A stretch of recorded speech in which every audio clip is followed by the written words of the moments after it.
नमस्कार साथियों, मेरा नाम है मयंक गौतम और आप सभी का स्वागत है आपके अपने हिंदी वाले गुरुजी चैनल में। पिछले कुछ वीडियो में हम पढ़ रहे हैं विशेषण। विशेषणों से संबंधित जितने भी प्रश्न आ सकते हैं या विशेषण से संबंधित जितने भी टॉपिक हो सकते हैं उन सभी को मैं आपके सामने प्रस्तुत कर चुका हूं। एक टॉपिक विशेषण में रह गया है जिसे बोला जाता है विशेषणों की तुलना अवस्था।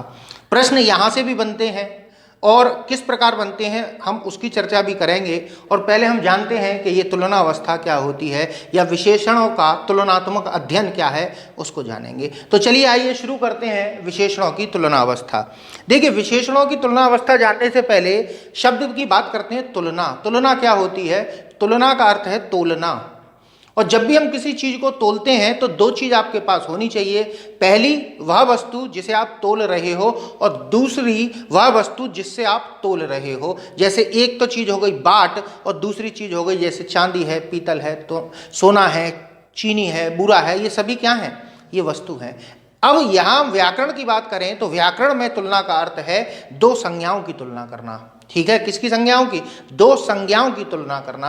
असल में जब भी हम तुलना करते हैं तो हमें दो संज्ञाओं की कम से कम आवश्यकता पड़ती है। कभी भी एक संज्ञा के आधार पर तुलना नहीं हो सकती।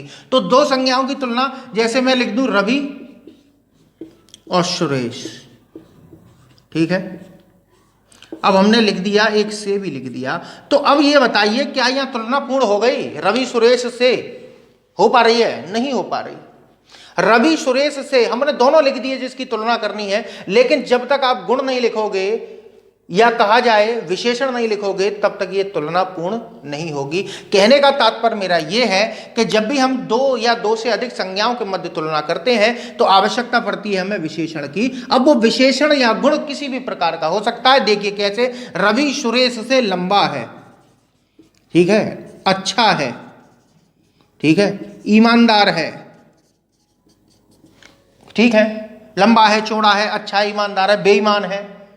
ठीक है, बात समझ में आ गई? तो जब भी हम दो संज्ञाओं के मध्य तुलना करते हैं तब हम विशेषता की आवश्यकता पड़ती है। और विशेषणों का प्रयोग हम सीधे सीधे ऐसे नहीं लगते। देखिए, रवि सुरेश से लंबा है, ठीक है, तो हम कभी कभी से का प्रयोग कर लेते हैं, कभी से अधिक का प्रयोग कर लेते हैं, या की अपेक्षा का प्रयोग कर लेते हैं, की तुलना में का प्रयोग कर लेते हैं। तो इसी तरीके से विशेषणों में तुलना, विशेषणों के द्वारा संज्ञा या सर्वनाम में तुलना की जाती है। अब दूसरी बात समझिए। देखिए, हम अगर बात करें, अंग्रेजी में आपने व्याकरण पढ़ा है, इंग्लिश ग्रामर पढ़ी है, उसमें आपने डिग्री पढ़ी है। डिग्री कौन कौन सी पढ़ी है? पॉजिटिव, सुपरलेटिव और कंपैरेटिव सुपरलेटिव, यानी कि क्रम से पॉजिटिव, कंपैरेटिव और सुपरलेटिव। जैसे गुड, बेटर, बेस्ट। अगर हम देखें तो अंग्रेजी भाषा में विशेषणों में ही परिवर्तन कर दिया जाता है। जैसे अभी मैंने कहा था गुड से बनाया बेटर और बेटर से बनाया बेस्ट। लेकिन हिंदी में ऐसा नहीं है। हिंदी में हम अधिकतर क्या करते हैं कि जब दो संज्ञाओं के मध्य तुलना होती है तो हम क्या करते हैं कि विशेषण से पहले, देखिए क्या है, विशेषण से पहले या तो से लगा देंगे या की अपेक्षा लगा देंगे, की अपेक्षा या की तुलना में, ठीक है, से अधिक,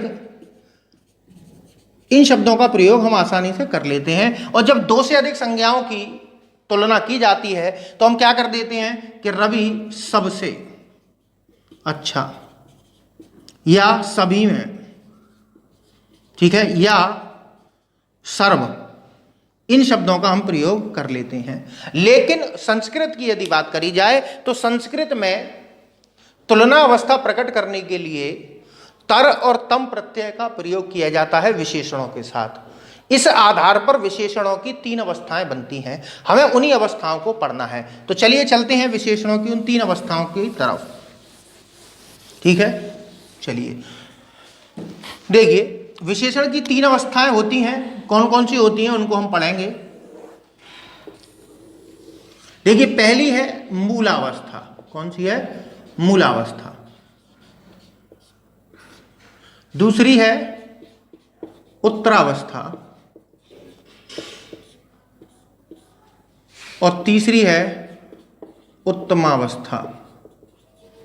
कहने का तात्पर्य यह है कि विशेषण की ये जो 3 अवस्थाएं आप पढ़ रहे हैं, इन्हीं अवस्थाओं को आपने अंग्रेजी में डिग्री में भी पढ़ा है, पॉजिटिव, कंपैरेटिव और सुपरलेटिव। ठीक है, उसी तरीके से हिंदी में मूलावस्था, उत्तरावस्था और उत्तमावस्था पाए जाते हैं। तो सीधी सी बात है कि हम सामान्य तौर पर क्या करते हैं कि विशेषण से पहले से अधिक की अपेक्षा इन शब्दों का प्रयोग करते हैं। और हम दूसरा तरीका क्या है कि इनका प्रयोग मत करो, इनके स्थान पर विशेषण में ही तर और तम प्रत्यय लगाकर भी तुलना प्रकट की जा सकती है। तो वो कैसे करते हैं वो देखिएगा, और प्रश्न किस तरीके से आता है वो भी समझेंगे। देखिए, मूलावस्था की बात करी जाए तो मूलावस्था विशेषण की तब होती है जब किसी भी प्रकार की तुलना ना हो रही हो, यानी कि कहने का तात्पर्य है तुलना ना हो।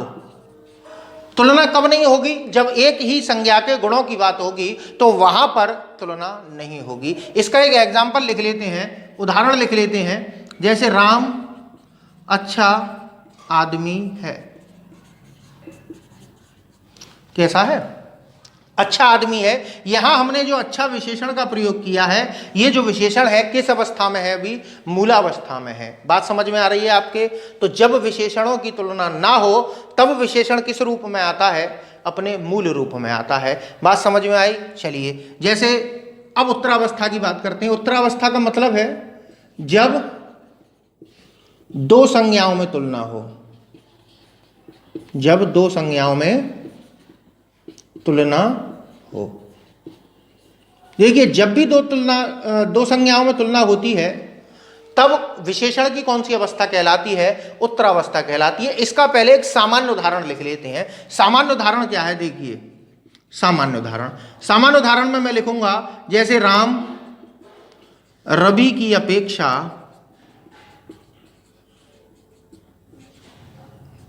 लंबा है।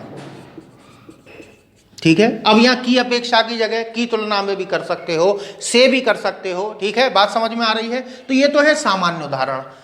अब बात करते हैं कि हम उत्तरावस्था बनाएंगे कैसे। विशेषण में ही हम क्या परिवर्तन कर दें कि विशेषण भी अगर साफ तौर पर लिखा हो तब उसको हम सीधे सीधे उत्तरावस्था कहें। तो सीधी सी बात है कि मूलावस्था में हम क्या जोड़ देते हैं? तर प्रत्यय जोड़ देते हैं। क्या जोड़ देते हैं? तर प्रत्यय जोड़ देते हैं और बन जाता है हमारा उत्तरावस्था। तो देखिए इसका एक उदाहरण,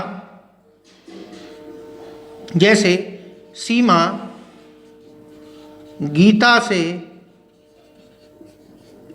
सुंदरतर है। ठीक है, हमने यहां क्या किया कि विशेषण में ही क्या प्रयोग कर दिया? तर प्रत्यय का प्रयोग कर दिया। अगर यहां पर बात करो तो हम यहां पर जो प्रयोग करते वो शब्द था सुंदर। जैसे सीमा सुंदर है, सीमा सुंदर है, तो यहां सुंदर विशेषण की कौन सी अवस्था है? मूलावस्था है। हमने उत्तरावस्था बनाने के लिए क्या किया? सुंदर में तर प्रत्यय जोड़ दिया। यहां पर हम की अपेक्षा या की तुलना में का प्रयोग नहीं कर रहे हैं। तो यहां तक बात आपकी समझ में आई। अब आ जाते हैं इधर उत्तमावस्था। जब दो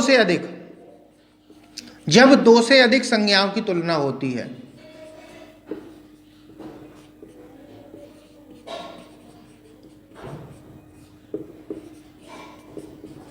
जब 2 से अधिक संज्ञाओं की तुलना होती है तब विशेषण की कौन सी अवस्था होती है? उत्तमावस्था होती है। इसका एक सामान्य उदाहरण हम देख लेते हैं। सामान्य उदाहरण है कि ताजमहल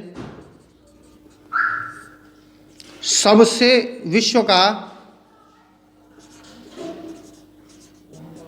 विश्व की सबसे सुंदर कृति है।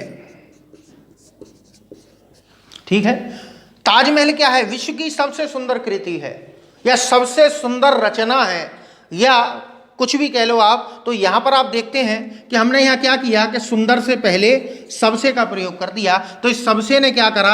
आपको यह बता दिया कि यहां विशेषण की उत्तमावस्था है। लेकिन हम एक तरीका और है, हम क्या कर सकते हैं कि विशेषण में ही तम प्रत्यय लगाकर भी विशेषण को उत्तमावस्था में लिख सकते हैं। तो यहां हम क्या करते हैं कि मूलावस्था होती है और मूलावस्था में ही हम तम प्रत्यय का प्रयोग कर देते हैं। तो अब इसी वाक्य को मैं दोबारा लिख के अगर दिखाऊं तो देखिए, ताजमहल विश्व की सुंदरतम कृति है। बात समझ में आ रही है। अब हमने क्या किया, यहां सुंदरतम का प्रयोग किया। तो इस तरीके से आप समझिए कि मूलावस्था में विशेषण अपने मूल रूप में प्रयोग होता है और उत्तरावस्था में हम विशेषण में तर प्रत्यय जोड़ देते हैं और उत्तम अवस्था में विशेषण के साथ में तम प्रत्यय जोड़ दिया जाता है। लेकिन प्रत्येक विशेषण में तर और तम प्रत्यय नहीं जुड़ते, अधिकतर उन्हीं शब्दों में जुड़ते हैं जो संस्कृत के तत्सम शब्द हमारे हिंदी में प्रयोग होते हैं, क्योंकि ये तर और तम प्रत्यय का प्रयोग संस्कृत में अधिक होता है। हिंदी में अपेक्षाकृत हम इनका प्रयोग नहीं करते। हम सामान्य तौर पर जब तुलना करनी होती है तो हम इन्हीं का प्रयोग करते हैं, की अपेक्षा या सबसे सुंदर या इसी तरीके से। जैसे अगर मैं बोलूं आज का तापमान कल के तापमान से निम्नतर रहा, कैसा रहा, निम्नतर रहा, लेकिन हम इसे यह भी कह सकते हैं कि कल की अपेक्षा कम रहा या निम्न रहा। ठीक है, तो बात दोनों ही है। अब समझिए प्रश्न किस तरीके से आता है। प्रश्न ऐसे आता है जैसे आपसे वो दे देगा गुरुतम। अब गुरुतम में विशेषण की कौन सी अवस्था है। अब गुरु और गुरुतर और गुरुतम तीन रूप बनते हैं, तो जब दो से अधिक के बीच तुलना होती है तब अवस्था कौन सी हो जाती है, उत्तम अवस्था हो जाती है। तो आपको तम प्रत्यय देखना है, अगर तम प्रत्यय है तो उत्तम अवस्था है। यहीं पर वो दे दे आपसे निम्नतर। अब निम्नतर अगर आपसे दे रहा है तो विशेषण की कौन सी अवस्था है, उत्तरावस्था है। और अगर शब्द दे दे निम्न तो कौन सी अवस्था हो जाएगी, आपकी मूलावस्था हो जाएगी। तो चलिए आप इसका पहले एक स्क्रीनशॉट ले लीजिए और मैं कुछ विशेषणों को यहाँ लिखूंगा और उनके हम बदल कर देखेंगे रूपों में किस किस तरीके से। ठीक है, मैं ज्यादा नहीं बिगाड़ूंगा, मैं ये यहीं तक बिगाड़ रहा हूं। ठीक है, चलिए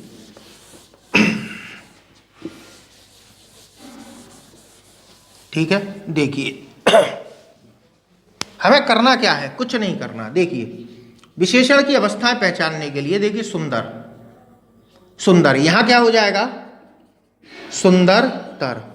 यहां क्या हो जाएगा, सुंदरतम। ठीक है, यहां निम्न क्या हो जाएगा, यहां निम्नतर। और यहां क्या हो जाएगा, निम्नतम। ठीक है, और देख लेते हैं उच्च। ठीक है, उच्च यहां क्या हो जाएगा, उच्चतर,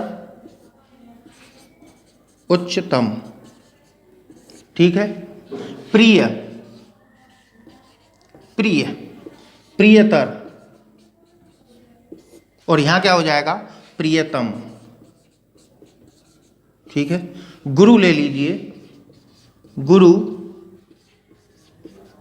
गुरुतर और गुरुतम। ठीक है, अगर हम इन तम और तम प्रत्यय का प्रयोग ना करें तो सामान्य तौर पर भी विशेषण की अवस्थाएं प्रकट की जा सकती हैं। अब प्रश्न ये बनता है, मैं फिर से समझा दे रहा हूं कि परीक्षा में किस तरीके से पूछा जाएगा। देखिए परीक्षा में अगर आपसे पूछेगा तो वो जैसे इस शब्द को दे दे निम्नतर। निम्नतर विशेषण की कौन सी अवस्था है, निम्नतर विशेषण की कौन सी अवस्था है, तो ऑप्शन में देगा मूलावस्था, उत्तरावस्था और उत्तमावस्था। तो आपको क्या लगाना है, कौन सी अवस्था है, उत्तरावस्था है। असल में जो उत्तरावस्था शब्द है ये उत्तर और अवस्था से बना है।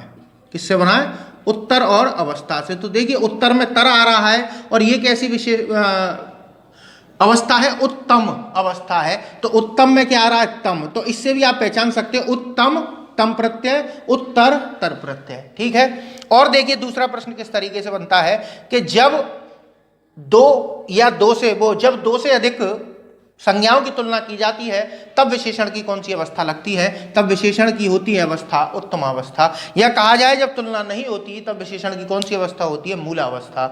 अब जो जरूरी प्रश्न है वो ये है कि बहुत से विद्यार्थी ये पूछते हैं कि अगर वाक्य इस तरीके से आ गया, देखिए इसका आप स्क्रीनशॉट ले लीजिए, मैं एक वाक्य आपको दिखा रहा हूं।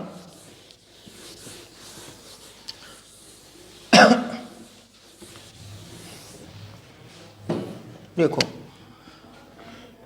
जैसे एक वाक्य आ गया, राजेश सुरेश की अपेक्षा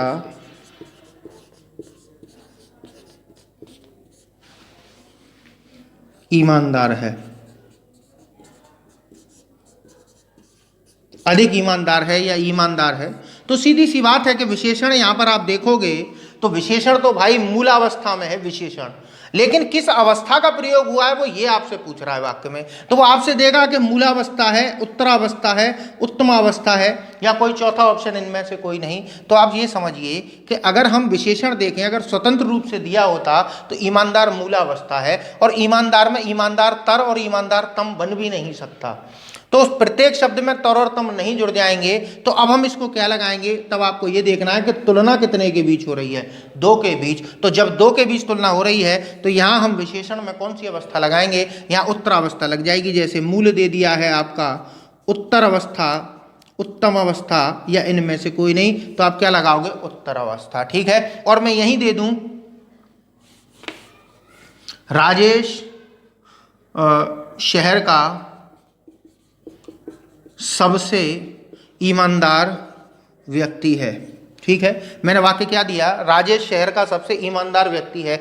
अब तुलना देखिए कहाँ हो रही है, दो से अधिक संज्ञाओं के मध्य। दो से अधिक संज्ञाओं के मध्य जब तुलना होगी तो विशेषण की कौन सी अवस्था होती है, उत्तमावस्था होती है। तो यहाँ तक मेरे हिसाब से आपको अच्छी तरीके से समझ में आया होगा विशेषणों की तुलनावस्था। देखिए बहुत ही जल्दी मैं प्रश्नों की श्रृंखला आपके सामने लेकर आ रहा हूँ। समस्या ये आ गई थी कि मेरा मोबाइल खराब हो गया था, तो मुझे अभी कुछ दिनों से मैं ऑनलाइन नहीं आ पा रहा था, वीडियो अपलोड नहीं कर पा रहा था। लगभग आज मैं 10 दिन बाद आपके सामने वीडियो बना पा रहा हूँ। इसलिए जो मेरा काम था PDF बनवाने का वो नहीं चल पाया। ठीक है, तो अब जल्दी ही मैं आपके सामने लेकर आऊँगा इन प्रश्नों की श्रृंखला जो आपके जॉब तक मैंने टॉपिक करा दिए हैं, उन सभी टॉपिकों को लेकर। आने वाले समय में लेखपाल की परीक्षा भी होने वाली है, UPSI की परीक्षा भी होने वाली है।